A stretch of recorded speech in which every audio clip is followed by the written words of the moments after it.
বিসমিল্লাহির রহমানির রহিম। আসসালামু আলাইকুম viewers, welcome to my channel Samia's রেসিপিতে।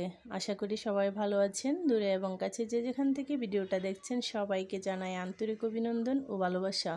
আমি আবারও চলে আসলাম আরেকটা নতুন রেসিপি নিয়ে। আমি আজকে আপনাদেরকে বিকেলের নাস্তায় ঝটপট একদম দোকানের চেয়েও পারফেক্ট একটা নাস্তা রেসিপি করে দেখাবো। আশা করছি ইনশাল্লাহ রেসিপিটা আপনাদের ভালো লাগবে। যাদের কাছে রেসিপি ভালো লাগবে তারা অবশ্যই পেজ ফলো করে আমার পাশে থাকবেন। ভিডিও ভালো লাগলে বেশি বেশি করে শেয়ার করে অন্যকে দেখার সুযোগ করে দেবেন। এখন আমি আটা দিয়ে একটা ডো বানিয়ে নেব। তার জন্য নিয়ে নিলাম 1/3 কাপ কুসুম গরম দুধ, দিয়ে দিচ্ছি স্বাদ মতো লবণ, 2 টেবিল চামচ চিনি আর 1 চামচ ইস্ট। এখন সবগুলো উপকরণ ভালো করে দুধের সাথে নেড়েচেড়ে মিশিয়ে নেব। আর দিয়ে দিচ্ছি এখানে আমি 1 কাপ আটা দিয়ে আমি ডোটাকে তৈরি করে নিচ্ছি। আপনারা যদি সেমভাবে রেসিপিটা ট্রাই করেন আশা করছি ইনশাল্লাহ আপনাদের নাস্তাগুলো ওইরকম পারফেক্ট হবে। তো এখন আমার আটার ডোটা মাখা হয়ে গিয়েছে। এর মধ্যে দিয়ে দিচ্ছি আমি এখানে 2 টেবিল চামচ সয়াবিন তেল। তেলটা দেওয়ার পর হাত দিয়ে আমি আবারও 4-5 মিনিট ভালো করে মতে সফট একটা ডো বানিয়ে নেব। ডোটা তৈরি হয়ে গিয়েছে, খুব সফট হয়েছে। এখন ঢাকনা দিয়ে আমি রেস্টে রেখে দেবো 1 ঘন্টা। হাতে সময় থাকলে আরও বেশিক্ষণও রাখতে পারেন। এদিকে চুলাতে একটা প্যান বসিয়ে আমি পুরটা বানিয়ে নেব। তার জন্য একটা বড় সাইজের পেঁয়াজ কুচি করে দিয়েছি আর পরিমাণ মতো তেল দিয়ে নিলাম। এখন পেঁয়াজটাকে কিছুক্ষণ ভেজে নিয়েছি। এই পর্যায়ে দিয়ে দিচ্ছি এখানে আমি মাংস। তো মাংসটাকে আগে থেকে আমি কিমা করে নিয়েছিলাম। তো এখন পেঁয়াজ আর মাংসটাকে আরও কিছুক্ষণ নেড়েচেড়ে ভেজে নেব। দিয়ে দিচ্ছি এই পর্যায়ে 1 টেবিল চামচ আদা ও রসুন বাটা, আর দিয়ে দেবো এখানে স্বাদ মতো লবণ, 1/2 চামচ গোলমরিচের গুঁড়া, 1/2 চামচ মরিচের গুঁড়া, 1/2 চামচ হলুদের গুঁড়া, 1/2 চামচ জিরের গুঁড়া। এখন সবগুলো উপকরণ নেড়েচেড়ে মাংসের সাথে ভালো করে কষিয়ে নেব। মশলাটা খুব সুন্দরভাবে আমি কষিয়ে নিয়েছি। এখন পুরটা রেডি হয়ে গিয়েছে, তো নামিয়ে আমি একটা সাইডে রেখে দেব। এদিকে আটার ডোটা খুব সুন্দরভাবে রেডি হয়ে গিয়েছে। তো এখন আমি হাত দিয়ে এটাকে আরও কিছুক্ষণ মতে সফট একটা ডো বানিয়ে নিচ্ছি। তারপর বুটে নিয়ে আমি এটাকে ছোটো করে লিচি কেটে আমি রুটি বেলে নিচ্ছি।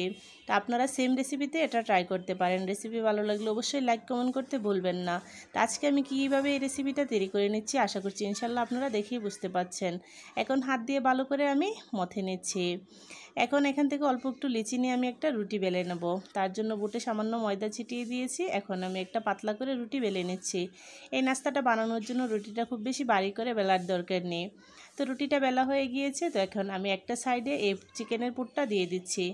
পুরটা দেওয়ার পর একটা সাইড এভাবে হাত দিয়ে টেনে আমি একটু চেপে সিল করে দেব। তারপরে আমি একটা ডিজাইন করে নিচ্ছি। তো আপনারা ডিজাইন করতে না চাইলে এভাবে হাত দিয়ে ঘুরিয়ে রোল শেপ করে নিতে পারেন। তো এখন একটা নাইফ দিয়ে আমি কিভাবে কেটে নিচ্ছি আপনারা দেখতেই পাচ্ছেন। তো সেমভাবে কেটে নিলাম। তারপর আড়াআড়ি করে একটা শেপ দিয়ে নিচ্ছি। আপনারা চাইলে এখানে যে কোনো শেপই এই নাস্তা রেসিপিটা করে নিতে পারেন। তো এখন আমি প্রথমে একটা পাশ হাত দিয়ে ধরে নেব, তারপর এভাবে বনের উপরে এই ডিজাইনটা লাগিয়ে নিচ্ছি।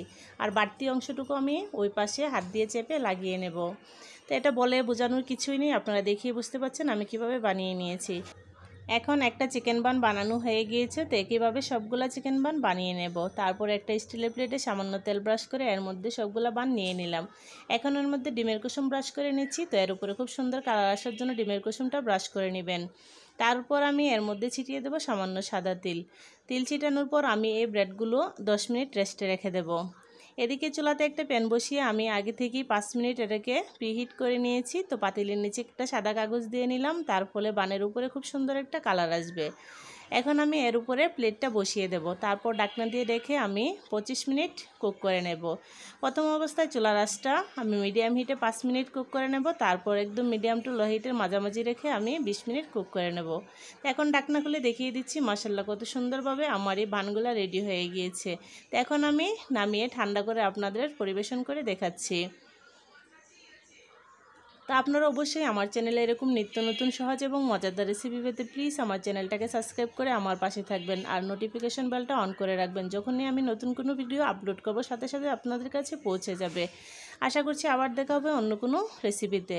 তো এখন একটা বান আমি আপনাদের ভেঙে দেখিয়ে দিচ্ছি। মাশাআল্লাহ কত সুন্দর হয়েছে। নিচটা কিন্তু একটু দাগও লেগে যায়নি, অনেক সফট, একদম দোকানের চেয়েও পারফেক্ট হয়েছে।